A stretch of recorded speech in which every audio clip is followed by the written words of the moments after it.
Riding on Virat Kohli's unbeaten 82 of 51 balls, India beat Australia by 6 wickets to enter the semi-final of the World T20 at Mohali. Master chaser Kohli's breathtaking innings helps India overhaul a victory target of 161 runs. Prime Minister Narendra Modi hailed India's victory over Australia. After the power-packed performance, he congratulated Team India, Virat Kohli and MS Dhoni through a tweet. Master blaster Sachin Tendulkar said, "It was a great win, fighting all the way." President's rule imposed in Uttarakhand. State Assembly kept under suspended animation. Finance Minister Arun Jaitley calls the move essential to prevent constitutional breakdown in the state. Congress says it will move the court against the imposition of President's rule. PM Modi says Trinamool Congress, Communists and Congress together want to stop BJP in West Bengal. Addressing an election rally in Kharagpur, the Prime Minister says there was a time when Bengal was the capital of industry. The left broke its back and this government buried it. Prime Minister Narendra Modi says misrule by Congress reduced Assam to the 5th poorest in the country while addressing a rally in Arangapada. Says his fight is against poverty, illiteracy and corruption, and he will do everything to bring back the country's money from those who have run away with it. PM Modi calls upon people to beat diabetes and TB. During his Mann Ki Baat address, the PM asks children to focus on skill development during their summer vacations. PM also stresses upon water conservation while urging people to turn it into a mass movement. Prime Minister Narendra Modi calls for reviving sporting culture in the country during his Mann Ki Baat address.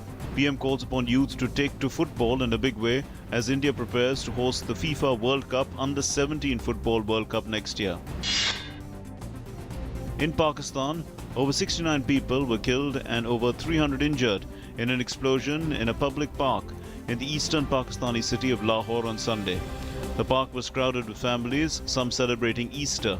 Many victims are said to be women and children. Prime Minister Narendra Modi expresses deep condolences at the terrorist attack in Lahore, calls up Pakistani Prime Minister Nawaz Sharif, underlines the need for uncompromising efforts to fight against terrorism. The death toll in Sunday's suicide blast in a park in Lahore rises to 69, with over 300 injured.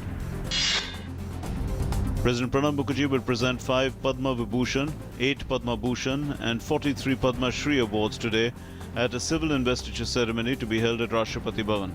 The President to confer the Padma Vibhushan on Dhirubhai Ambani posthumously, Avinash Kamalakar Dikshit, Jagmohan, Dr. Yamini Krishnamurthy and Sri Sri Ravi Shankar.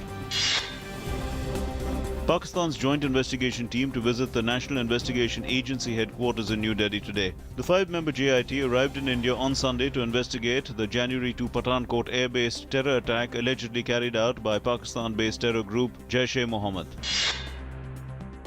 Defence Expo India, a defence exhibition on land, naval and homeland security systems to kick off in Goa today. 4-day biennial event to be inaugurated by Defence Minister Manohar Parrikar. Over 1,000 companies, both foreign and Indian, are participating in the exhibition. Syrian forces drive Islamic State out of ancient city of Palmyra, regain full control of the city. The army calls it a mortal blow to Islamic State, who seized the city last year and dynamited its ancient temples. Mexico's Popocatépetl volcano came to life on Sunday morning, spewing a roughly 2,000-meter high column of gas and ash in central Mexico. Local officials have encouraged people to cover their noses and mouths with a moist towel. A 12-kilometer security ring around the volcano has been mandated, preventing passage close to the crater. Firefighters grappling with the biggest wildfire in Kansas's history got a welcomed assist from pre-dawn snowfall over the hardest hit area, though the looming prospect of flame-fanning winds threatened to undermine the effort.